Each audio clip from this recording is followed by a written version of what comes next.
Yo, what's going on, everybody? Hope everyone is having a great night so far. Bro, we literally have three Canes Insight contributors with us. We got a State of the U contributor. We got our Canes After Dark crew as well. I don't even know how we're going to do this to start off. We got 7 guests on. Canes football is just getting started, man. This offseason, we bring in Travis Williams, 3 total defensive coordinators, Jess Simpson, Travaris Robinson, bringing back DeMarcus Van Dyke, Bob Shoop, former Broyles Award finalist down in Mississippi State, did a tremendous job with that defense. Ross, what do you think so far with all the changes going on? Were you completely in shock when Blake Baker was heading to LSU? I mean, as time went on, I was getting less and less shocked because it seemed to be something that was becoming more and more realistic. I absolutely love these moves that Diaz is making. I honestly, I don't think I could be happier with when you consider realistic possibilities and realistic upgrades. This is knocking it out of the park, in my opinion. Not only to see those moves being made, but to see guys like T-Will and T-Rob attacking the recruiting scene so hard, so early. It just shows me that these guys are fully committed to the U, and I think they're really going to enjoy being here. Yeah, no, I mean, I saw a stat today that I think like Miami from like blue chip recruits had the most in college football from the state of Florida. So I know it was a quiet like national signing day per se, but we locked up our class and we brought in some elite recruiters as well. Brad, how much of a dynamic duo it's going to be with T Rob and T Will on the recruiting trail, locking Hey, up the best recruits out there? man, honestly, the only way I could really put it is if anybody has watched Bad Boys, it's kind of like Will Smith and Martin Lawrence. Like it's really gonna be like them two boys are gonna walk into a room and just pretty much take over the scene. These dudes are honestly like brothers. Like, I mean, as we all have heard, T-Rob has named his kid after Travis Williams, and I think the type of presence both of these guys bring to the table, as far as just being very relative to the kids nowadays, they get it. You know what I mean? They have transitioned from what it is to be a player to now being a coach. And I think these guys, like, they know what they look for in the position group, and they're very not afraid to use their resume to back it up. And I think at the end of the day, I mean, you look at both of their resumes, they're productive. They produce guys that have gone not only done well in college, but have done well in the NFL. And they're SEC guys, man. They're guys that have played against Alabama every single season, guys that know what the Alabama talent looks like. And then you bring in a guy like Bob Shoop, man. A guy like Bob Shoop, that's a Alabama hire. You know what I mean? That's something Nick Saban would do. And Bob Shoop has seen Alabama like first-handedly. And I kind of joked about it on the timeline a couple of days ago, but Manny Diaz literally has an ass shoot button. Like, you play Madden and you hit the ass Madden button. Hey, what do I do? Manny Diaz literally said in the presser today, hey, when we're about to play an opponent, we already have pretty much a shoot game plan in advance on what's going to happen. I already got pretty much an eagle looking over me in Bob Shoop that's going to tell me what to do when I'm in crunch time. Like, you know how elite that is? That's amazing. I mean, big ups to Manny Diaz for all the hires. Max, I remember you telling me like, hey, T-Rob is going after Travis Williams. He's already contacted Manny Diaz. They're doing Zoom calls. Kind of break down what happened, with the whole Travis Williams situation, because a lot of people were tweeting out Blake Baker was his best interest to find another job. I personally, like, a lot of people didn't believe it at first, especially when he was retained for a couple weeks. A lot of people were doubting Manny Diaz, that he stuck by his buddy, was going to retain him. So kind of take us back to that story. Yeah, so I think I'll start off with the whole Baker thing. I think the entire time the intention was to kind of push him out. What a lot of people don't understand is, I'm not sure if that $700,000 number is correct. That was the number that was on LSU boards. That's what Baker's apparent salary was. But when you fire a guy that's making $700K, you're paying him that money. But what people don't understand is we're still paying Dan Enos $1 million next year.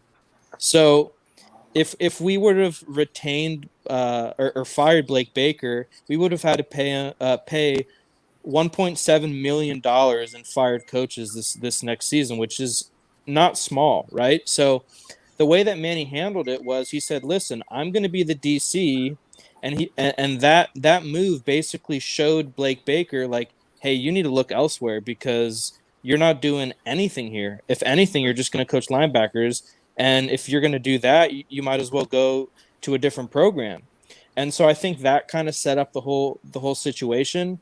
And yeah, so when T. Rob got hired, I'm sure Manny Diaz told him about the plan, and the first name he brought up was Travis Williams. So they did have a Zoom call while Blake was still on staff, um, because again, I think everybody knew within the program, and it was pretty apparent that he was hired before Monday when you see the offers he's made already. He must have been hired sometime last week, and they just waited to announce it on Monday because I mean the guy sent out a ton of offers. But the thing that stood out to me the most in the press conference today um, was just how personable these guys are. Like they care so much about the kids that they're recruiting and about the kids that are on the team. Like that just speaks volumes to me, not to how they are as coaches, but to how they are as people. And I think that's gonna go a long ways with the team for sure.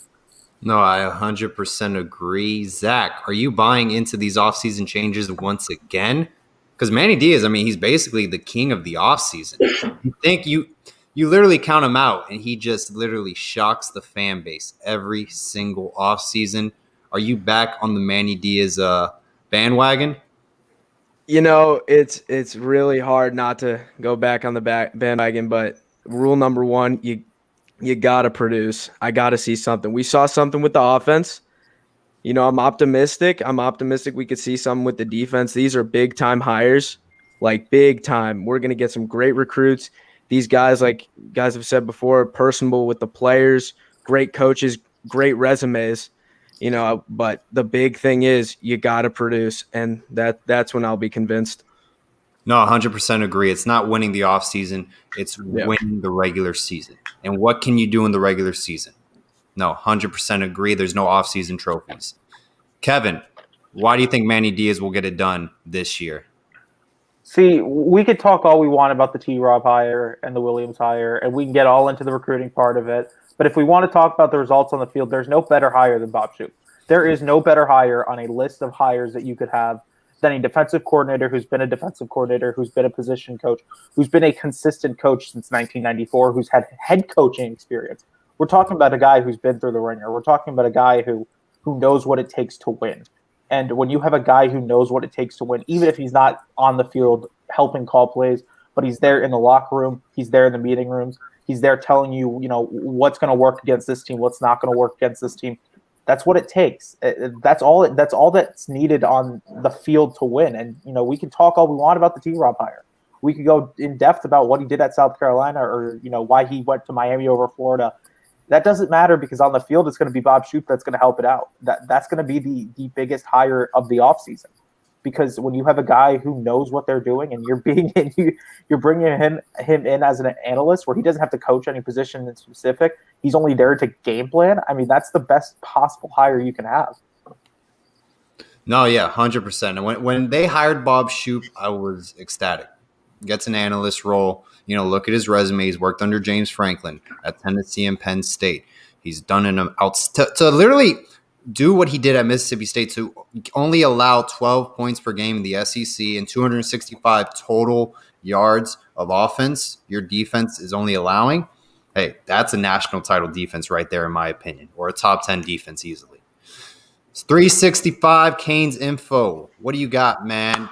Do you think a lot of people have this kind of theory that, Manny Diaz, it's the same defense he's running, with the 4-2-5 under Blake Baker, it's the Manny Diaz defense everyone's stating. Do you think we'll move away from the 4-2-5, maybe go back to the 4-3, or does anything change with this defense going into 2021?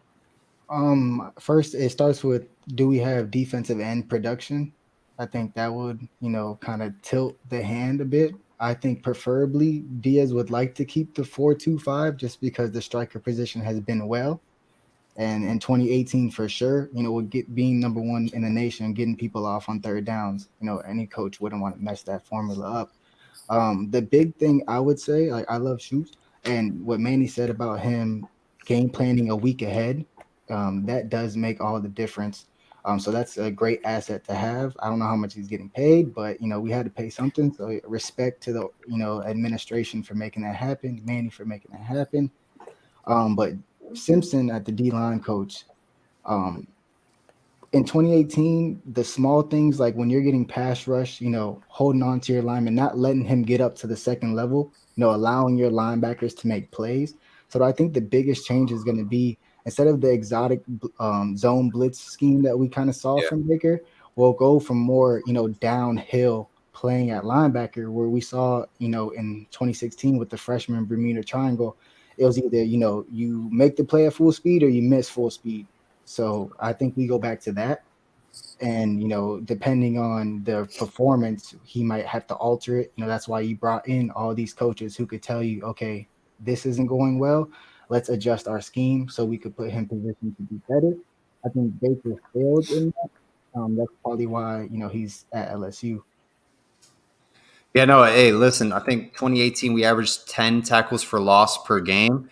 If we can even get to 8, we're going to be very successful defensively. I'll tell you what, man. But, having guys like Gerald Willis, Joe Jackson, Jonathan Garvin missing from your D line that we had in 2018, I don't know. It's going to be interesting how this defensive line develops. I love Jared Harrison Hunt. Nesta coming back is huge. Jonathan Ford.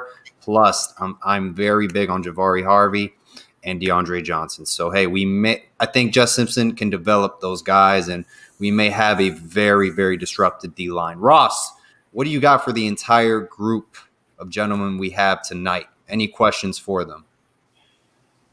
I guess one of my big questions for you guys is we're seeing the change here in recruiting already. We're seeing the aggressive nature, that these guys have, which is awesome to see.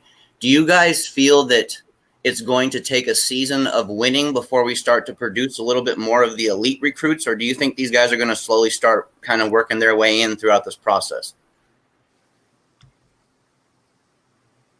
Whoever wants to go for it.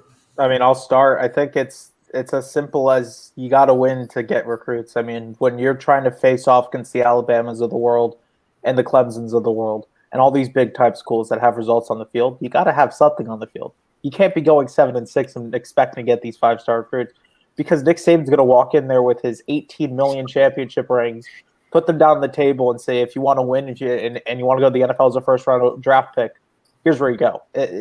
We could talk about building the culture and building all these buzzwords to put into it, but if you don't win on the football field, all that other stuff doesn't matter. And it will never matter because winning solves and fixes everything. And it always has. I will say this as well. I mean, we have seen in the past that we haven't been winning and we still find a way to get pretty good recruits. I think at the end of the day, it becomes a point to where we have to develop these recruits and we have to produce the wins. Going back to what you said, and I think it's not even about the recruiting at this standpoint. I think with all the coaching hires that we just made, our recruiting is just going to go to another level. I think our recruiting wasn't really the problem. Again, it's going back to developing these kids and producing wins. And I think at this point, it's on Manny, right? This is his third year, and he has to produce better wins. We have to at least win the Coastal. We have to get over the North Carolina hump. And I think now he's realizing, man, what I did on the offense, I got to do on the defense. I got to get proven guys that know what it takes to win in tough atmospheres, hiring the SEC guys, hiring a proven guy that has coached in the NFL. The great thing about all these hires is they all stand out in that one big word that's been missing in this program, and it's accountability, man. I mean, 365 Canes Info talked about Jess Simpson, about how he produces the inside trenches and he makes sure that these guys don't go to the second level. That was one of our biggest downsides this year, especially in the run. So what does he do? He gets Jess Simpson back. And then going to that second level, what did our linebackers lack? A lot of things. 1, recruiting. 2, being able to recognize the play and actually going and attacking the gaps. Who do you hire? You hire one of the best coaches in that position in Travis Williams, who checks the box and everything I just said that we lack, right? And then last but not least, in the secondary, our guys weren't aggressive. Our guys didn't know how to make sound technique football. And you bring in a guy like T-Rod who's produced and has done that in pretty much every level, and we lack the recruiting. So what does he do? He comes in and and he's going to land you your Tease Tabers, your Vernon Hargraves, your Quincy Wilsons. I mean, he landed these guys and he's produced them. And I think the recruiting's just going to go on a whole nother level if as long as we start winning. But I think at the end of the day, this is all on Manny Diaz, and he realizes that this is year 3. And I mean, he's got to go big this year, man. We got to beat North Carolina. Yeah, I think on that same level, like a lot of these fans are saying, well, if you got T-Rob and you got Travis Wilson, but you didn't, or Williams, but you didn't hire them away from other schools, they can't be very good. You know, they're basically saying, well, you're hiring fired coaches, and that's not true at all, you know? So talking about Travis Williams, he didn't really get fired. Muschamp got fired, and he was collateral, right? And then if you look at Travis Williams, they hired a new head coach in Brian Harsin, and there is literally only one person on Auburn's staff that has stayed the same, and that's the running back coach who played there in Cadillac Williams. That is the only coach that was retained. So it had nothing to do with them getting fired or their ability as coaches. You know, these guys are elite at the biggest and best conference in the country, and they weren't even fired. We landed some of the best coaches we could have gotten, if not the best. You know, and another little thing to talk about, kind of the D line. Personally, I think Leonard Taylor is going to be playing D end his freshman year just because of who we have at D tackle right now. You know, we have Nesta, we have Jared Harrison Hunt. Nesta will be gone after this year. Ford and Miller will probably be gone after this year. So in my opinion, I think Leonard Taylor is going to play D end this year and transition into in the inside next year and the rest of his career here. As long as James Williams isn't on the defensive line, I'll get down with anything. Because when you put James Williams on the defensive line, I'll stop watching. Where do you guys think James Williams is going to be at?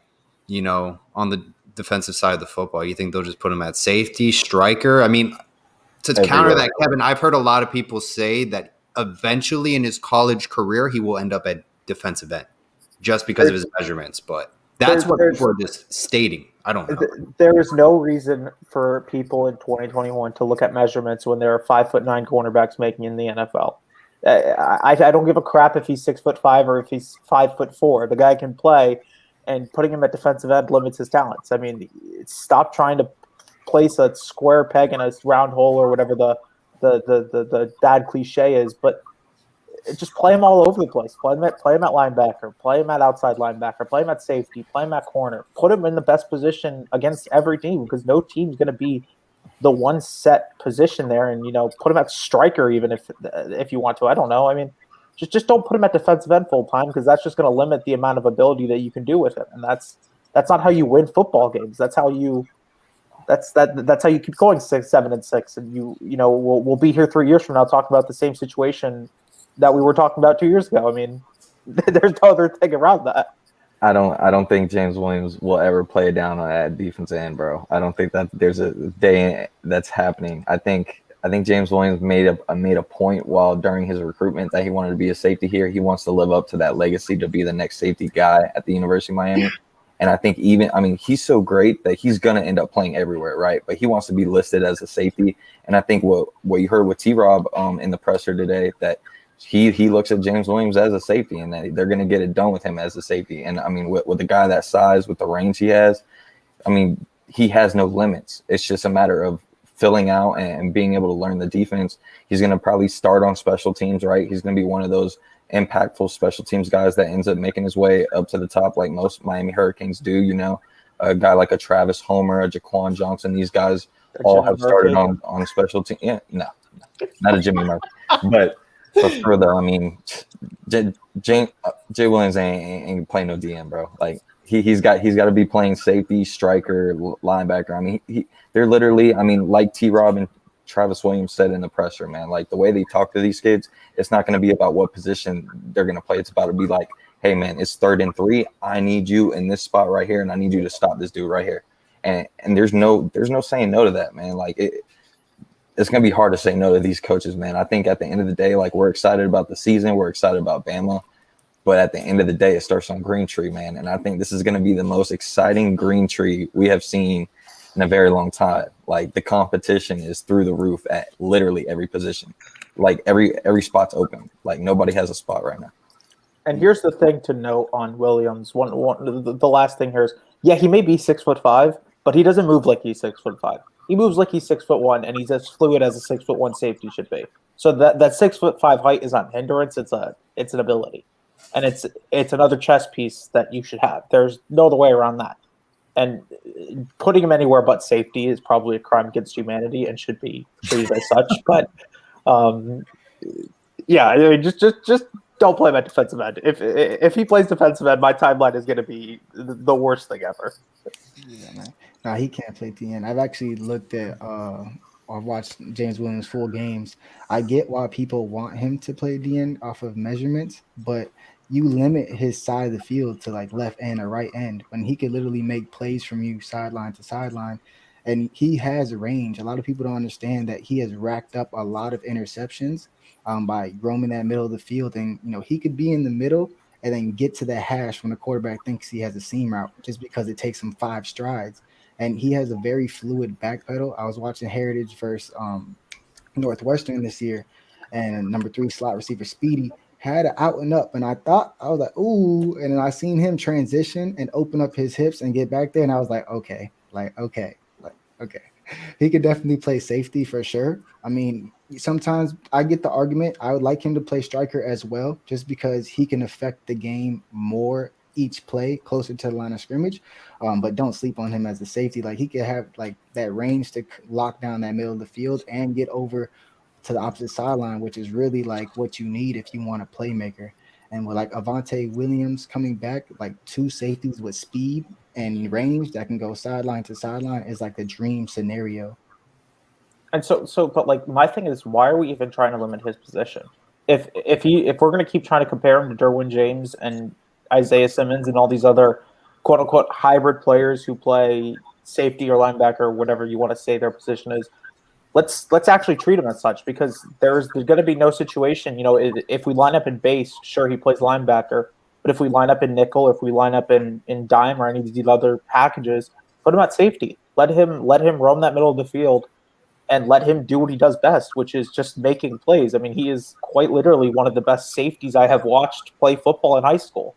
He played like he was probably a Division I athlete when he was a sophomore, and he's now 2 years removed from that. The guy's insane. I mean, there's no other way around that. The guy's insane. Brad is about to head out. Anything else you want to leave the fans, Brad, before you go on, do your interview with Kane's gang? Nah, man, just continue to do the great work, fellas, and I'm excited to be a Miami Hurricane like every other day, man. But it's all about producing the wins right now. All right. Appreciate it, Brad, for coming on. We'll see you tomorrow night for the roundtable. Take care. Yes, sir. Y'all have a good night. Later. All right, guys. That was Brad. All right. Speaking of, this whole James Williams saga, guys. How are we going to fix players being out of position? Let's take, for example, a lot of people, aren't really satisfied with Amari Carter, playing safe. Some people want to see him at striker primarily. A lot of people say he'd be very successful at outside linebacker. Zach, with all these coaching changes, do you think we can possibly see our players develop at Miami, be put in the right positions to succeed at the University of Miami? And we don't have to say any specific players, but just in general. I mean, going back, Scott Patchen was starting over Gregory Rousseau like literally 4 to 6 games into the season. I don't want to see that moving forward. Yeah. I want to see the right guys playing from day one. And I think, to answer that first part of the question, it falls on coaching. It's all in coaching. And I think when you get guys that there's no favoritism, there's no seniority. When you get guys that'll be cut to the bone, if you're a freshman, you have the ability to play over a senior, and when you get guys like in the Scott Patchen case, you got to play guys like Greg Rousseau over him. And I think that falls a lot on coaching. And especially now this year that we have new coaches, it's clean slate for everyone. And I know we did that with the offense and the wide receivers last year. I want to see that with the whole defense, and especially with like guys like Amari Carter for positions. I think these new coaches, they're coming in with fresh eyes. I think they're going to put them at a place where these players will succeed the most. Max, who do you think is the most underrated recruit right now coming into this offseason? from the 2021 class? Well, let me answer. Let me go back real quick to Amari Carter. Shout out to Wholesome One and Coach Hayes Football. On their show either last night or the night before, they were talking about him specifically. Okay, now if you go back a couple of years and you look at a guy like Jamal Carter, who played safety while he was here at Miami, he goes undrafted because he shouldn't have been playing safety here. Gets signed by the Denver Broncos, and within 3 days of him getting signed to the Broncos, they already moved him to linebacker. So, when you have guys like that, like Amari Carter, who should have been playing linebacker since the time he was a freshman here, it's a little head scratching. You just got to move him there. I mean, a lot, maybe the kid wants to play safety, but at the end of the day, if you're his coach and you want the best out of him, you have his interests at heart, then you got to tell him, if you want to play in the NFL, you have to play linebacker. You just have to. And I think that's something that maybe Manny Diaz and the staff struggle with, because there's no way that Amari Carter should be playing safety anymore, But going on next to the next question, I think the most underrated signing of this class is probably going to have to be Deshaun Troutman. I think that guy can literally be a day one starter. He's that good. Travis Williams talks about how he wants players with just that attitude. He has all of it. I mean, you go watch him play. He plays with so much passion. It is absolutely ridiculous. I mean, I would not be upset if he started day one as a true freshman, just because of how much he cares about the sport. And you can see it on the field. That guy is going to be a stud. Ross, who do you got? I really like the idea of using Khalil Brantley as just a big old wide receiver, honestly. Like, I know that he's got some tight end background in him, but adding that size and strength to the receiving core, I think, would just be awesome, especially with some of the speed and athletes that we're going to have around him as he starts to develop. We haven't seen that in a while. We know Michael Redding's coming up, and he's a guy who offers up some strength and some size, but we haven't seen a big guy truly dominate for us in the pass game in quite a while. And I think that Khalil Brantley could be kind of one of those guys that could be the start of getting the mold of that big, strong receiver into this new offense. No, I 100% agree, Ross. Kevin, who do you got, man? So it seems weird that this guy's underrated because he's a 4-star recruit. He's one of the best running backs in the country, but we're not talking enough about how good Thad Franklin really is.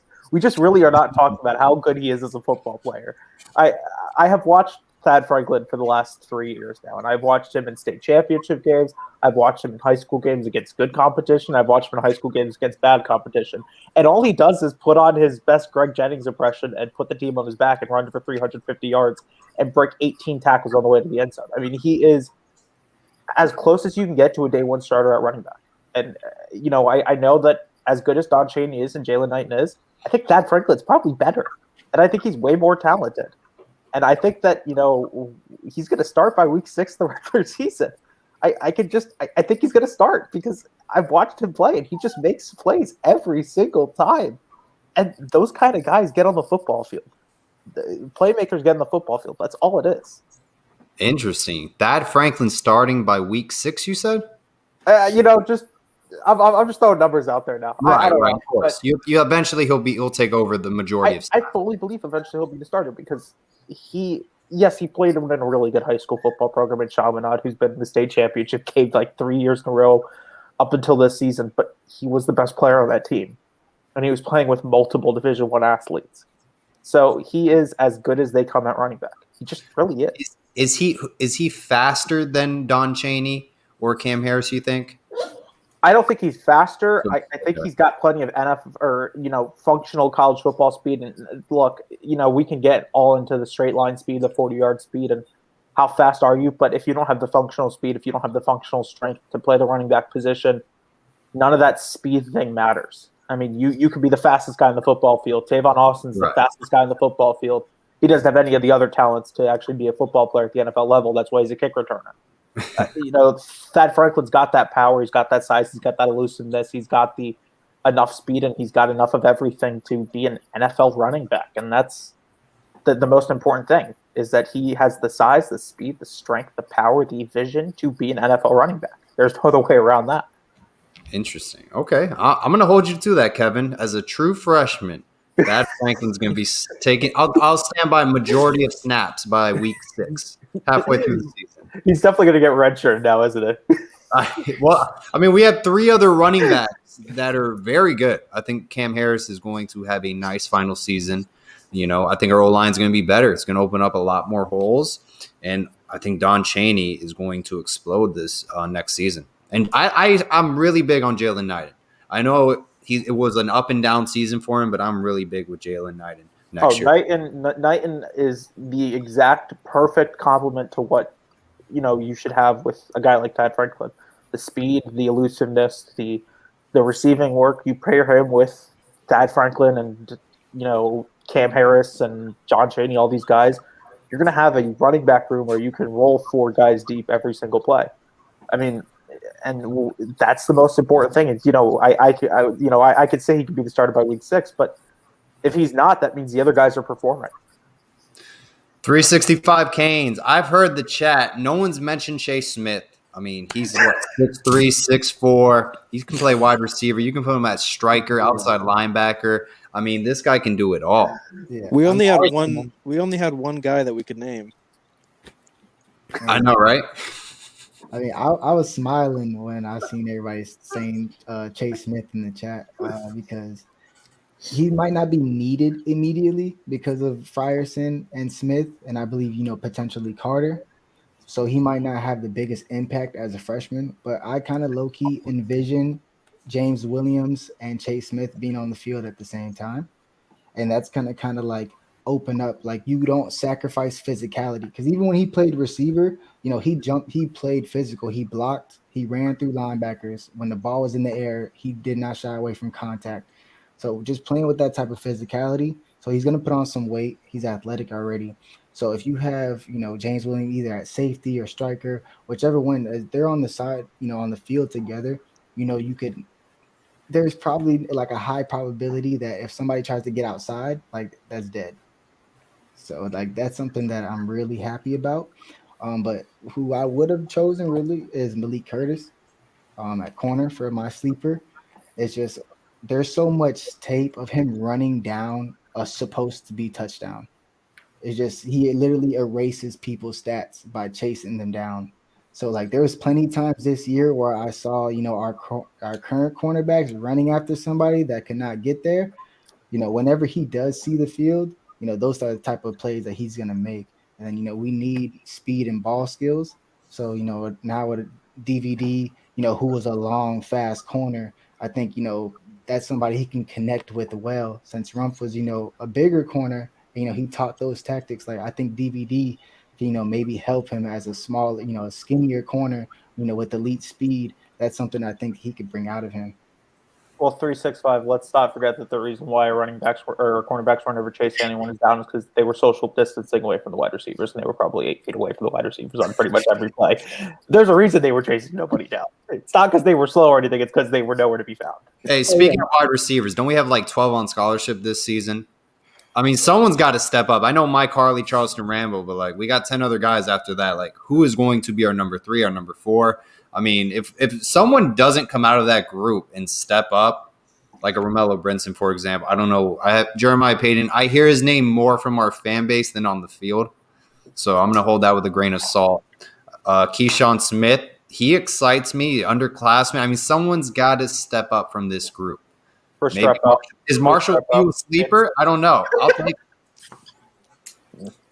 Hey! Marshall Few had the world's greatest 2-point conversion against Oklahoma State. So right. I mean, I'll take a guy who's going to give 110%. Should Marshall Few be, being in the starting rotation at Miami as a preferred walk-on? I mean, hey, if he gets the job done, why not? But we should be picking, the best of the best at Miami at the wide receiver position in South Florida. The answer is Xavier Restrepo there for right. Who's going to step up? I mean, there's a reason why people call him Baby Braxton, because he is literally Baby Braxton. Mm-hmm. He is the exact same carbon copy of what Braxton Berrios is. He is the Tom Brady Patriots small slot wide receiver who gets open. Max, who do you think is going to He's going to step play up? immediately. Yeah, I think the whole Restrepo thing is interesting to me. I think Kevin's right in terms of, the player comparison, the skill. My concern with that is Mike Harley and Rambo are both smaller, more slot guys. So I don't know, how that would work in terms of, having boundary guys. When I think of boundary guys, I'm thinking of Keyshawn Smith, I'm thinking of Michael Redding, and I'm thinking of Romello Brinson as those three guys that I would like to see playing on the outside. To be completely honest, I know all the fans just salivate and love Jeremiah Payton, but I just think he's lost his opportunities. I don't think he's taken being a college athlete as serious as he should have, and I think that's really hurt his chances of ever playing at Miami. I'd love to be wrong because if you go look at his high school tape, the guy was just a freak. He was one of the best wide receivers in the state of Florida, even in the country. But I think there's some issues on a personal level in terms of his mentality and his drive to be a football player that have limited him greatly. And if he doesn't get those things figured out, he's never going to play here. That's just the brutal truth. And a lot of the fan base doesn't really understand or know that information. So at this point in time, I just don't think he's ever going to provide for this program. So I look at the guys I listed before: Keyshawn, Michael Redding, and Romello Brinson. So, Max, here's the thing about that whole boundary wide receiver thing, and because you're not the first one to say this thing about how, they're smaller guys, but I think that as we progressed in modern day offenses and we've gone further away from the pro style under center offenses of the early 2000s into the early 2010s, where your boundary wide receivers had to be 6'3", they had to be 6'4", they had to be physical beasts because they were responsible in run blocking. But as we progress and as offenses have widened out and we've began to go more in shotgun and pistol looks, shorter wide receivers seem to win on the snap a little bit more often because they have that quick release, they have the quick the ability to get to their breaks. And a guy like Charleston Rambo, he's 6'1", so he's probably on that smaller side of what a prototypical boundary wide receiver would be, but he gets open more often in that press coverage on the outside or as a boundary wide receiver. So I don't think he really affects these snaps for a guy like Restrepo. I think it's more so the Harley and any other. And if you choose to play a guy like Khalil Brantley as that quote unquote big slot that we've seen like Rob Gronkowski be utilized as, that would more go into what Restrepo is going to be. But boundary wide receivers, I don't get caught up in the size. I get caught up in the release and the ability to get open at the top of your break, because that's way more important than if you're 6'1" or 6'8.5". I mean, I don't think we're going to use Khalil Brantley on the outside. I mean, we barely utilized Will Mallory this past season. He's 6'5". I mean, he's a freaking huge target. We needed down the field passes were literally our deep ball throw was D Wiggins. I mean, Will Mallory going into college, he ran track and field. He was fairly fast. I mean, I don't think we're going to – I think Khalil Brantley is strictly going to be a tight end, but I'd be in shock if we use him on the outside. Well, I don't think he'll ever play on the boundary. I think if you see a guy like Khalil Brantley lining up as a wide receiver, it's going to be as that big slot where he lines up in the slot. And, we saw Brevin Jordan be utilized there a few times. And right. I don't know if, a lot of that is probably because Brevin Jordan is a freak in nature athletically and that, there aren't many tight ends that match up with his athletic, input. But if he plays wide receiver, which I don't expect us to use many, of that big slot role, it's going to be as a big slot because that's the best way to utilize a taller tight end with the athletic ability, like an Aaron Hernandez, right? Yeah, like a Hernandez, like a Gronkowski, even currently kind of like a Darren Waller, kind of like a Mike Gesicki, these tight ends who are not the prototypical run blockers who are maulers and can, line up in line every single play, but line up more outside and try and get the athletic mismatches there. That's usually how we've seen tight ends progress as football has progressed. And that's the most important thing to realize, is that football is not stagnant in the way that, you wake up and, you're going to be running these pro style offenses with these triple option offenses every single game. A lot more things have become more predicated to spreading out the football field as opposed to compacting it in a sense. So guys like Khalil Brantley will probably be playing big slot / inline tight end than ever playing on the boundary. Yeah, I completely agree with that, because you can get, like, let's say a 2 tight end formation with Mallory and Khalil Brantley, and then the very next play spread them out and they both in the slot, and then the defense can't substitute because of that speed you're going at. So that's something, like, matchup wise, that's how you catch a linebacker on a Will Mallory, like the Virginia play where he head bombs bro on the sideline. That was probably our best, like, get a ball over somebody's head play. So it is nice to use the tight ends out the slot.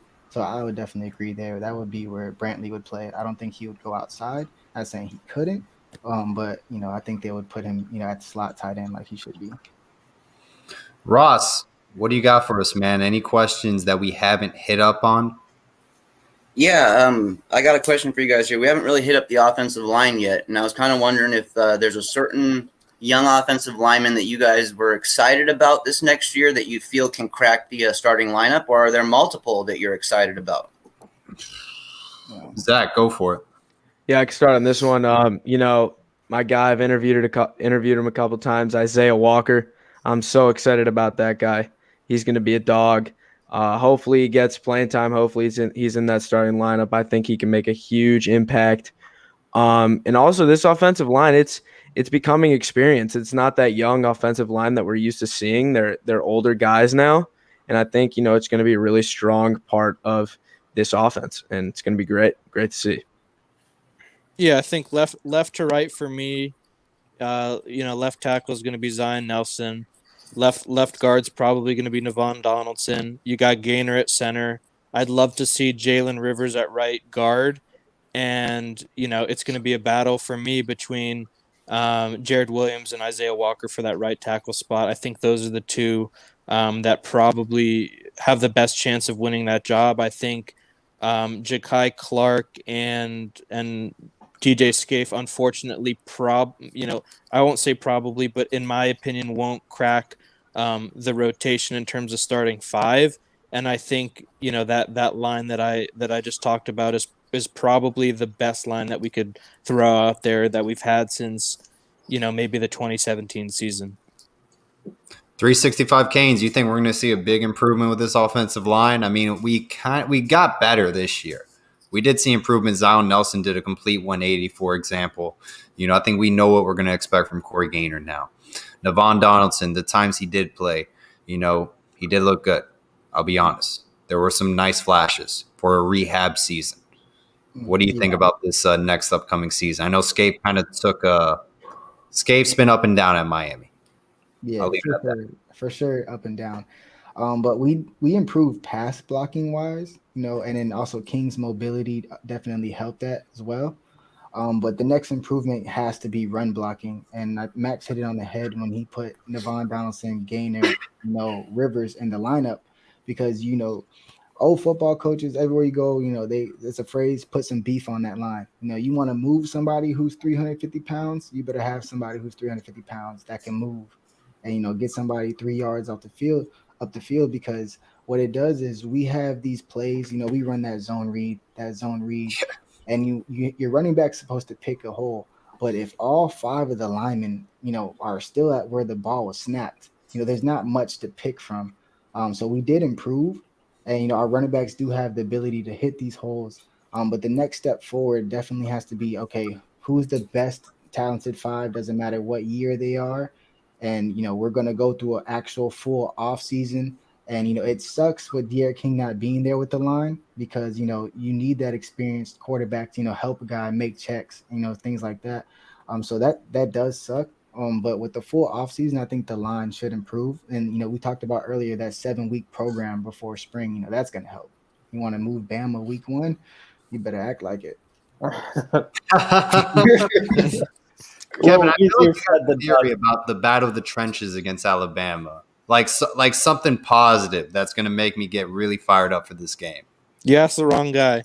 Yeah, like you have asked the wrong guy because I've said I'll be happy losing by 28 to Alabama because again it's still Alabama and it is still the greatest football team and they just got done having the best recruiting class of all time. And we could go into all this thing about losing their quarterback or losing their wide receivers or whatever. It doesn't matter when you've got 8 more 5-star guys just waiting to be played, and they're going to come in and play, and it's going to be hell on earth. Look, I think without Derek King, you're going to have to play more experienced offensive linemen early because you can't have both a quarterback without much experience in spring camp. And, the fall camp doesn't look – I don't know what the outlook looks like for fall camp, but you can't have both a quarterback that's rusty per se and an inexperienced offensive line because that's how you lose to Alabama. So I think early on in the season we'll see these experienced guys, the Jared Williams, the Corey Gainers, get the play time because they understand the system. They were there for a year. They played in the system with Derek King. These guys who understand, what needs to be done early on will play. And then as the season progresses, I think we'll maybe see some of these younger guys come in if the offensive line is struggling. But, I think just people need to temper their expectations against Alabama. They just won a national championship, and they didn't exactly have much competition in the college football playoffs there. They are still the greatest football team in the world right now. This isn't just another good football team. This is the greatest football team with the greatest head coach of all time. And I don't care if it's got, Bill O'Brien calling the plays or, me calling the plays or Steve Sarkisian calling the plays. Anyone could call the plays for Alabama. I'm convinced you could put all of us there and do offensive coordinator by committee and we'll call a good game because it's Alabama. They've got athletes all over the place. I'll say this. I saw Bryce Young a couple of his mop-up duties against Missouri, Kentucky, for example. He has a cannon. This guy is good. He has amazing pocket presence as a true freshman. He's mobile. He's not like Lamar Jackson mobile, but good enough to get a first down. So he can move with his feet as well. I was really impressed by him. I loved him in high school. Miami better be ready to go. That's all I'm going to say because this guy, he's the real deal. Bryce Young is the exact guy who's why is he not starting at, Mississippi State or Ole Miss and we all know it's because he's sitting behind Mac Jones for a year before he goes out and wins the Heisman Trophy a year from now. I mean, it's the most unfair thing ever. Bryce Young is a Power 5 starter as a true freshman at the head majority of programs. And there's and there's a reason why people were saying, he should be starting last year over Mac Jones before the season began. Ooh, look at that. It wasn't me saying it. I mean, there were people saying, Mac Jones struggled late in last or 2 seasons ago when Tua Tagovailoa got hurt, and everyone was saying Bryce Young is probably going to come in and start immediately because he's Bryce Young, and he is not just your normal freshman quarterback. He is a lot better than what you see out of freshman quarterbacks. Yeah. And you have the offensive line. It's easy for a freshman quarterback to, stand behind Alabama's offensive line. You're not going to face as much pressure as, a freshman quarterback playing behind our offensive line. Yeah. So that makes it a lot easier than having the weapons they have on the outside. With the play calling, all right, they're going to have a plan for if you're playing cover 3. They're going to have a plan if you're playing cover 2. They're going to have a plan if you're playing man. And it's going to be the best because that's what Saban and his staff do. So you got to be ready because no matter how the age, he's a freshman, a senior, it doesn't matter. Everything around him is going to be set up for him to be successful. And obviously we've seen people with talent not cash in on that success immediately. But, I've followed his tape and when you look at it, everything he has there and everything he has in his toolbox, I have no doubts he'll be successful. And our only hope is to rattle him early. So, you better rattle him early because if you get a quarterback, his confidence out early, that's probably your best chance of throwing him off a game and a game plan that should probably be set up really well for him to succeed. The thing is, when you play Alabama, you can't go down 21 points or the game's over. Right, yeah, you can't give up over 100 yards in penalties either. You cannot go down. You probably can't go down 17 points against Alabama because the minute you go down 3 scores, whatever that 3 scores is, we can't play like we did against Clemson. You've given up the game there. You got to match him shot for shot. Yeah, you got to match him shot for shot. Win the turnover battle too. 50. You have to be able to score 50 because if you're not scoring 50, you're not winning that game. like if Alabama fumbles the football, you have to recover the football. You can't let them And breathe. then score. Then you have to score. And score. Yeah. Right. You have to take advantage of every mistake they give. It is as it sounds simple on paper. Capitalize on mistakes and limit the damage, but it's a lot harder when you're playing a team like Alabama. Look at that national championship game. I don't really recall a field goal being kicked. No. Ohio State had chances to kick a field goal on fourth down. You have to go for it because Alabama's going to score. No matter what defense you throw at them, they are going to score a touchdown. Scoring 3 points is basically like scoring 0 points against Alabama because they're going to go down and score a touchdown eventually. Ross, what do you think about this schedule, man? How do we stack up so far? It's not the toughest schedule in the world, but there are definitely a couple games that worry me. I mean, of course, we got the Bama game kind of out of the way here, but there's a game that I don't see as many fans talking about that worries me a little bit, and it's the Michigan State game. And it's just for the simple fact that Manny Diaz, as a head coach, hasn't shown me that he can beat an out-of-conference team that kind of has a decent brand. I know Michigan State isn't big right now, and they're not winning big right now, but Manny Diaz has struggled against those kind of schools since he's been here as our head coach, and he's actually had struggles against schools like that just as a defensive coordinator, even at Miami too. That and the UNC game coming off of a bye week are the two that are really sticking out to me right now, for the simple fact that that bye week stuff still concerns me. It still worries the heck out of me. I know some fans seem to be moving on from that, thinking it won't be an issue, but after what we saw from our team against UNC last year, after what we've saw after bye weeks, you can definitely say I'm worried. I think the game people aren't talking about is App State, because you're going to be playing App State immediately following what most expect to be a loss against Alabama. And if your morale's down, App State's going to go in there. They're going to pound the rock against you. They're going to play their brand of football, and they're going to win that football game. Their quarterback, right, Kevin? Yeah. Their quarterback is, look, Chase Bryce played with Duke. Duke was one of the worst football teams I've ever watched last year. And it wasn't because Chase Bryce was the QB whisperer. Those times have passed. That's my opinion. David Cutcliffe's a great coach. He's not a quarterback whisperer anymore. He hasn't been for a few years now. Daniel Jones, gotta love it, man. What's he doing in the NFL? I don't know, man. I can't even tell you. The answer is nothing. That was awful. I mean, I'm not saying Haskins like it was him over Haskins, right? Like, I'm not saying that was like the dream situation to pick Dwayne Haskins over him, but still, I mean, whatever. Moving on from that, Max, what do you think, man? Are you, like, with all these offseason changes, do you think it's going to be show an instant impact during the season, like playing wise, and we're going to sneak out a lot of wins, or is it more of like a one game at a time and just pull out the ugly wins? I think there'll be less ugly wins this year just because we have the full offseason to instill the game plan. I mean, if you look at what kind of plays we ran last year, like, it was pretty vanilla. That's not the Rhett Lashley offense. You go watch his tape at SMU. We didn't run that. We ran a very base vanilla offense because we just didn't have time, and I think that's going to help us a ton. If we need complexity to our playbook, we're going to have it now. I do agree with Kevin, though. I think that App State game is a huge sleeper game. That's a game that I've had penciled on my schedule for a while just because, they're the underdogs, but they're a great program. They're a great school. They've got great athletes on their team, and they're going to try their butts off. I mean, we talk about this all the time. Everybody plays their best game against the University of Miami, and that's the type of team that, again, after our Bama game, we're going to be emotionally exhausted. We're going to be physically exhausted. And now we got to go play an App State team that's hungrier than we are, So I do think that's a sleeper game. But again, man, I'm so impressed with the staff that Manny's put together. And, hopefully we see some results on the field this year. I think the biggest year is going to be next year.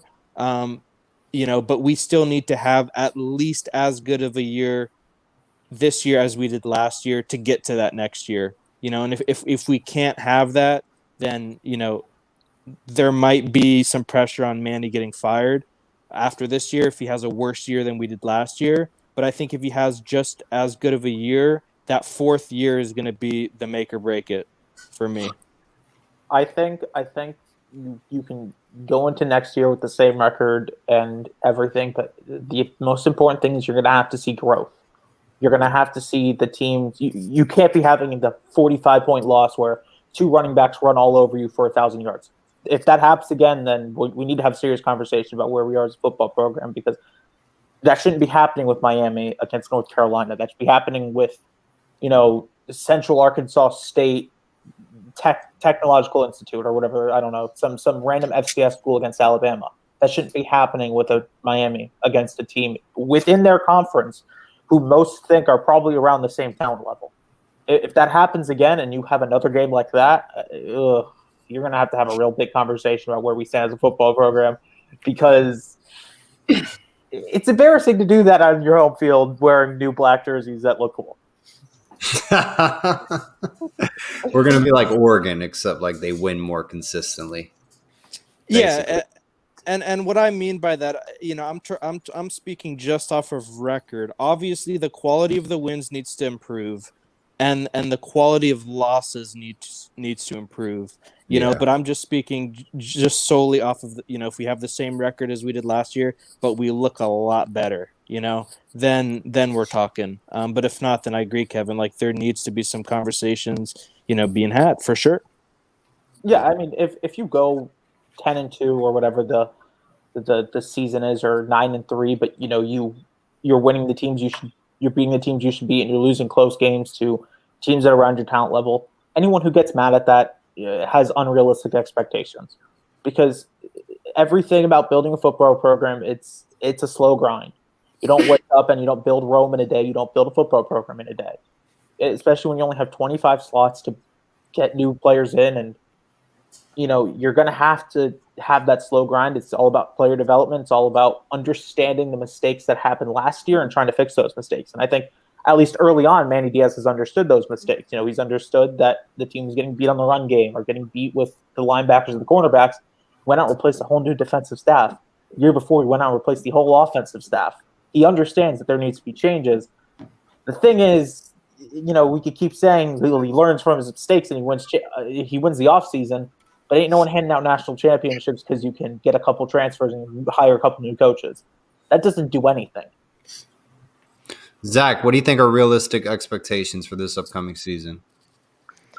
I think we gotta win those games, like the Michigan State games, Appalachian State games. We gotta win those games. My expectations, I'm hoping King it really depends on King. I feel like the whole season, whole team really depends on King, whether he's healthy or not. I think with a healthy De'Aaron King, we can go out there, win 9-10 games, hopefully win that bowl game. Hopefully get that win against UNC and make it to the ACC championship. That the ACC championship needs to be a standard that's set in this program for sure. And I think that's my expectation. That's what the expectation of every fan should have in the program. Make it to the ACC championship. No, I completely agree. I don't know why it's so hard to win the ACC Coastal. It's not rocket science. It's really not. It's probably the weakest, I think, over the Pac-12, whatever divisions they have there in Power 5 football. The reason is because the ACC Coastal is a death trap of every team just grinding out, eking out 13-6 leads and 13-6 wins, because no one's got a quarterback in that division except for Miami and North Carolina. Right. Yeah. And North Carolina seems to be on pace to get the ball rolling. They're doing a great job in recruiting. Like Kevin stated, they have a very good quarterback. They're bringing in Tennessee's rushing leader this past season from the SEC, Ty Chandler. Oh, great. There's another one. So we better be ready to go. And they have a great OC, in my opinion. Yeah. Ross, anything you want to talk about we haven't covered yet? I guess not especially here. I guess I'm just going to kind of tail in here on the tail end of this last conversation we had. Just one thing I wanted to say about this team, especially coming into this next season, is this is the season to earn respect. This isn't the season to be handed preseason top 25 stuff and just be happy with it or think that we're making progress because of it. This is the season that we need to go out and we need to actually earn our respect. We saw what happened last year when we just skated by and beat some really mediocre teams by just a couple points. Vegas, the rankings, those guys, they didn't care about us. They weren't moving us up. We even saw times where we moved down after we thought we were going to move up. I need to see us run up some scores this year. I need to see us be Miami football again. And like I said, this is the season to really earn respect. It's just something I wanted to add in there.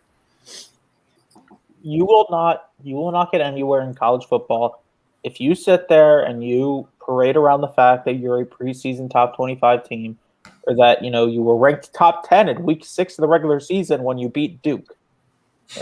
That's going to get you nowhere. No one cares if you're ranked top 10 in week 6. Everyone cares if you're ranked top 10 at the end of the season, because that's what matters. The results matter way more than the top 25 poll that the AP puts out in week 3. I just don't care I don't care if you sit in top 15 for the entire season, but then you rattle off a couple big wins at the end of the year and you finish off top 10. That's good. That means you're making progress as a football program. I can't get with this whole fact about how we're being disrespected. We're being disrespected because you're not winning the games we should be winning by much. We're not being disrespected because we're not winning. It's because we're not winning the games that we should be winning by how much we're winning. No one cares if you beat NC State by 30 points. No one does. Yeah, right. There was a reason why, at the end of the year, Georgia and Iowa State were ranked ahead of us. I know all the fans were saying, we got better record, all that stuff, but the committee, they had a reason, and it showed after that North Carolina game. We're just not at that tier at that tier yet, but I'm high hopes for this year. Yeah, I thought Max hit it well when he said the offense was vanilla. So I have a background in the spread offense. So what you do is you have passing concepts. So you'll have, for example, like a quick out on the outside and then a slant stop. And then, you'll call that one play. And, it doesn't matter what formation is. So, like, for example, let's say call that play snag. And so when they signal and snag, you could be in a regular spread and you run it. Then, we're doing double stack formation. You still run it. We do trips left. You know what you have. You'll tag it. So, we had those vanilla routes. And I definitely believe it was because, the offseason. So what you'll see Rhett Lashley do is when he schemed things open, those are plays where, he gets in there and you call the play, your formation, your play, boom. And he'll be like, instead of running your other thing, it's called a tag. He'll be like, all right, why go? Because, the safety's been cheating this side. We're going to hit him up that seam. So we saw that from Rhett Lashley, the ability to scheme open. So, Oklahoma State, UNC, we were down 21-3. Down in the first quarter, the offense needs to respond. So, having the offense, way more progressed should help in that, not just the defense, because, the offense also needs to be able to respond. Just like we talked about with the Bama game, there's no way we're going to win if the offense can't respond every time the defense gets scored on. And that's true for the rest of the season. Anytime the defense does it need to improve? Yes, it needs to improve by leaps and bounds. But every time that, even if they get 3 on us, offense has to go back and answer. And how that happens is, continuity with the play call and just reps, even mental reps, going over film, maybe you should cut your route off a little quicker, turn around, you're getting too deep. King needed to throw that ball now. There's a bunch of things you could say and, correct on. And those are the type of things that take you from, okay, this is an offense that has potential for big plays, but it's an offense that struggles to get 3 and 5 yards consistently, so you can get in third down and manageable and, rely on King to make something happen. And then once we get that going, that's how you score. And score. It's also important to note that most spread offenses are designed to be simple. They are designed to be quick. They're designed to have simple reads, simple progressions, simple, you're not going to go out there and run an NFL offense with the spread offense, because the whole design is that you are running quickly, working quickly back to the line. You don't have the time to call in really complex plays with a bunch of complex route combinations and option routes and all these other things. Everything's going to be simple in a spread offense, because what you're trying to do is you're trying to create mismatches. You're trying to create the linebacker on a tight end in a position where you can be beneficial from doing so.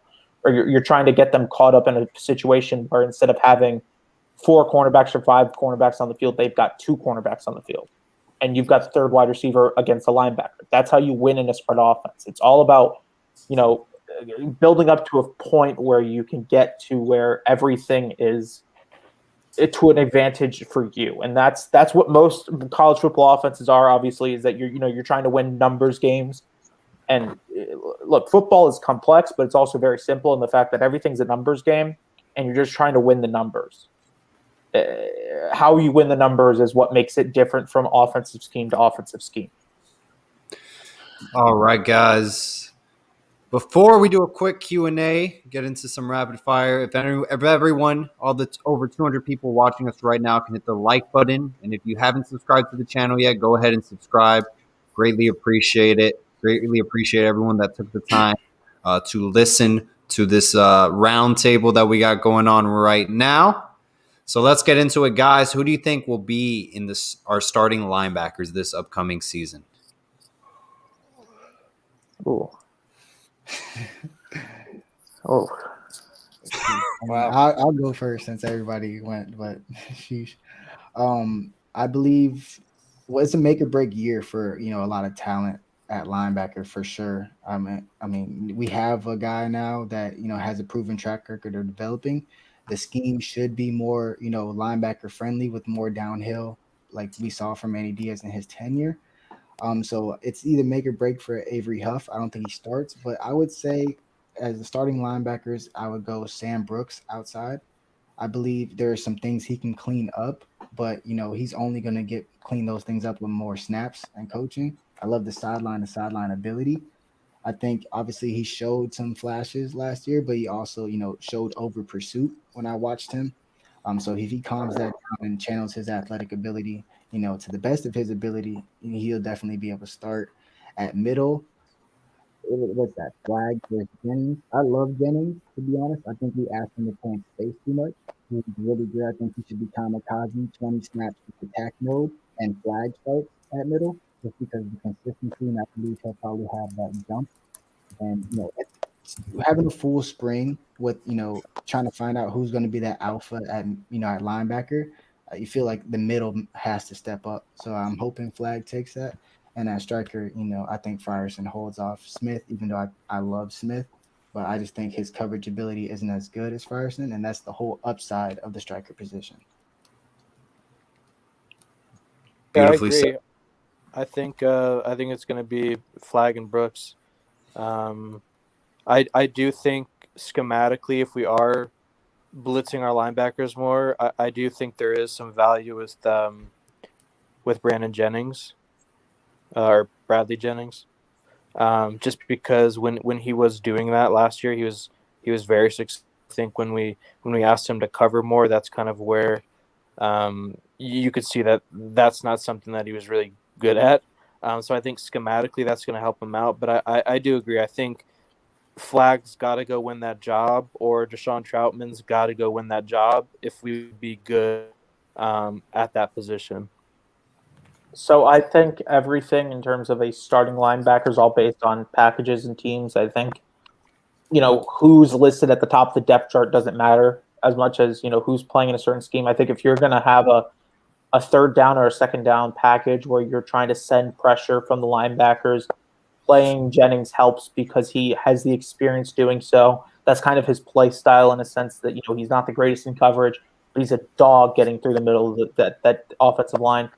I think that when you're playing a normal base defense, it's probably going to be the same thing that you guys have said. I think Flag starts down the middle. I think he's probably shown the most experience. I think Brooks and Huff probably take those outside spots, and then you'll have Gilbert Ferguson as the striker because he's good, and not playing him at striker would be a questionable decision. For sure. Beautiful. Who do you think is going to be a defensive end that emerges, Zach? I think I think the transfer that we got from Tennessee, DeAndre Johnson, is it? Yes. Yeah, I think obviously SEC talent, you gotta think he's gonna do well. I like the guys that we have on the team already, guys that we've developed, but I know it's become kind of like a transfer position, and I hate to say,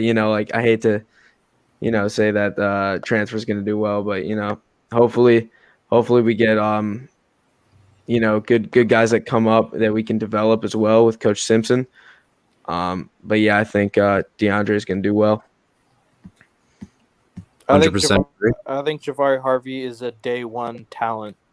Yes. Yes. He needs to be the number one defensive end in basically every statistical category that there is to have. I truly believe he is a first round pick. I'm hoping it doesn't take him 2 years to get there. I'm hoping he can show that potential this year. Whether he becomes a first round pick after this year remains to be seen, right? Maybe he works his way into the third round this year, comes back for a senior year, and then he takes that bigger leap where he's a first round pick. But the guy has everything you want, all the intangibles, the motor. I mean, that guy's great. And if Joe, if you're still watching, I really really hope Quentin, your son, takes the step. His side is just ridiculous. I mean, if you go watch his highlights from high school, he is an athletic freak, and I think he can be really, really good here at Miami. Love it. I agree on Harvey. He should be the best defensive end on the football team. He is the most talented. He's got the most potential. He's got the highest ceiling. All these things about him stand out. If he's not starting consistently, either he's not playing well or there's some questions to be had. I think he does start though, and I think he plays well. Love it. Harvey. He made, when I was doing some film, Big on Harvey. he made the plays that normal backside defensive ends don't make in the run game because they're just not quick enough. And he makes those plays, chasing down from the backside, and that just shows you, okay, he has the physicality, the traits. He could play in the run game. Yeah, obviously he's going to put on more size and he's going to be more stout at the point of attack. Being the number one D end, they're going to run at you. It's going to happen, especially if your pass rushing skills start showing. The first thing they're going to do is start rushing at you. So you have to be able to hold at the point of attack. But I'm really high on Chance Williams. I think that's somebody whose potential is, when we had Joe Jackson and then you saw John Garvin emerging that season, I really think that's the type of role we'll see Harvey kind of be that steady guy, while as the season progresses you kind of see that ascension of Chance Williams, just because when you talk about physical talent, if you're going to build the D end, you kind of really wouldn't even have to. You could just take the default Chance Williams. So I'm excited for him, especially with Simpson working him, because a lot of ticks of the trade at D line, it's the biggest guys on the field, but the littlest things they do is matters.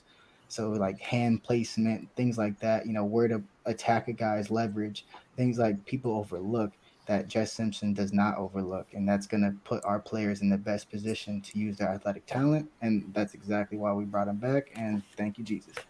I think it's also important to note that Zach McLeod looked really good in his first ever game at defensive end against Oklahoma State, and hopefully with a spring camp and a fall camp of actual work with defensive line coach and actual ability, and an actual time to learn the position and learn the smaller parts of the position that makes a good defensive end. I honestly think he's got the talent to do it. He looked really good. It's important to note that he looked really good after about a week of playing the position. After playing outside linebacker, not really rushing the quarterback like that for the 4 years. I mean, he has the potential. I just wonder if it's maybe a little too late for him to learn the smaller, finer parts of the defense of playing defensive end. I think he'll probably play more as a rotational defensive end than be able to actually take that starting spot, because he's got to learn the position. I don't know if you could do that in a spring and a fall camp. I agree on McLeod getting rotational snaps at the end. The thing is, he's been in the college weight room for 5 years. No other DN we're gonna have other than Johnson has been in that weight room, putting in that work. So he's gonna have to play. Like he's just gonna have to, just because strength and edge on the outside. Like you would want to give McLeod that chance to show, okay, you struggled in space, but we're gonna simplify your role and we're just gonna try to maximize your athletic abilities. You're fast. You have size, you have strength, you've worked hard, you've been a captain of this team, you've fallen off of grace, but there's always a chance for you to come back. And I would love for him to, ball out as a DN, even if it's rotational, because, you want the best for everybody and to improve their draft stock and, pro canes, we want them all. But realistically, I don't see him starting. But if we can get 25, 30 good snaps out of him early while we bring those defensive ends in, I would be happy with McLeod. And hell, if he wins the job, that means he won the job. And more power to him for learning a position in half a camp, pretty much. I mean, that's impressive in and of itself. And if he wins the job, fair play. All right. To get mad if a young guy loses his spot because someone else played better in camp. Speaking of the trenches, defensive line, we got the wholesome one. He will be blessing us with his knowledge on this subject. Wholesome one, thank you so much for coming on a day early. Oh man, listen, can you hear me? We can hear you. It's a little breaking up a little bit, but you're good. All right. Let's talk about. I heard we were talking defense a lot. Now I'm no master, I'm still a protege. I'm still working on it. But somebody sent me a message and said they're talking D-line on Paul's show, and you got to show up. You got to come with. So I'm here. What's the question? Basically, who do you think is going to rise to the occasion this next season at defensive end? Who's going to take that lead role? That's a funny way of putting it, because the question is who's going to produce. I mean, you might have some size, you might have some experience, you might have some strength, but who do we have that's going to stand out and get after the QB? I mean, you bring in the brother Johnson from Tennessee. He's a power rusher. Okay, yes, he's had SEC coaching, SEC strength and conditioning, but he's not very fluid in his hips, his explosion. He doesn't race out of his stance. How he is going to be able to disengage with offensive tackles is going to look completely different because he's a power, strong side defensive end. So all I'm saying is I hope that people aren't expecting Jalen Phillips out this year, man. Now, he can come and give us some real nice production, a couple TFLs, maybe a sack here or two.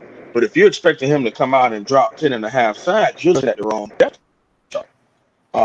In 53 behind him, if you're expecting anything lead out of 53, I'm sorry. Not sorry. It's not happening. Now, if you want to go on the weak side, now we can have some real conversations. Talk about Chance Williams. Now, Chance Williams has that explosion. Chance Williams has that change of direction skills. Now, his inability to put on weight, we'll see. It was a COVID year. You get what I'm saying? A real year in the strength and conditioning program with Coach Dave Feely. We'll see how he's going to look come August. I wouldn't want to judge him based off, 255 right now. But outside of Chance Williams and Jabari Harvey, someone no one's really talking about to me is the young man I think that's going to take that step is Cam Williams. That's who I have my eyes on. The quickness, the strength, the length. He's not 6'3", 6'2.5", 6'3". He's 6'5". He's not 235, where he's really a 3-4 outside linebacker. He's pushing 265. Okay, so that's the defensive end I have my eyes on if we're talking about exterior rushing and passing. What do you think about D tackle under Coach Simpson? Wholesome one. Do you think we're going to get a lot better? Ooh, that's tough. The reason why I say that is because I really like Coach Simpson. I think he's even better than Kuligowski, if we're being honest. His fiery, every big time defensive tackle we have right now that's starting for us was recruited by Jeff Simpson, not Kuligowski. Right. And Kuligowski, of course, I by no means can down talk somebody that dang good at his job. Obviously, if he goes to Alabama, he's good at his job. But Jeff Simpson, excuse me, he knows how to get young men to respond. And it's not just about doing your job. It's about wreaking havoc on the other side of the line. But when you look at our personnel, the question arises is who can do that? If we're being honest, who's going to do that? Nasty Nesta? But eventually after game 3 or 4, he's going to start getting the double teams. Maybe even from week 1, he's going to get the double team. Right. Is John Ford going to do anything? Can we get Jordan Miller some more snaps so that he can get production? Harrison Hunt, I really like what he's doing, but are you going to have 2 slender guys on the field at the same time with Harrison Hunt and Nesta? You get what I'm saying? So I'm excited about what's going to come out of it, and I think that we have somewhat of that depth. I like to see Blissett. Maybe even Quentin Williams is still a mango season or so away, but he's that type of Elijah Roberts. Those type of dynamic defensive end bodies moved into defensive tackles. So the top three, the only person that's top tier is Nesta. The other guys are so and been battling injuries throughout their whole career. But then behind those top three, we got some kind of young pups who's growing. We got to see Harrison Hunt flash. But another thing that happens in the coaching fraternity is we turn on film, and 81 isn't going to catch anybody off guard this year. What about Leonard Taylor? Do you think he'll be coming in? Okay. Uh-huh. They don't care. I think we lost the wholesome one. All right. Hey, but that was great to have him for the short time we did. Obviously, guys, want to say thank you very much to everyone that came on the show. 365 Canes, Zach, Kevin, Ross, Max, thank you guys again. We had over 200 people. We had the wholesome one on. We had Brad on. Great mini roundtable. Thank you guys again. And always, all about the U. Go Canes. Go Canes. Go Canes.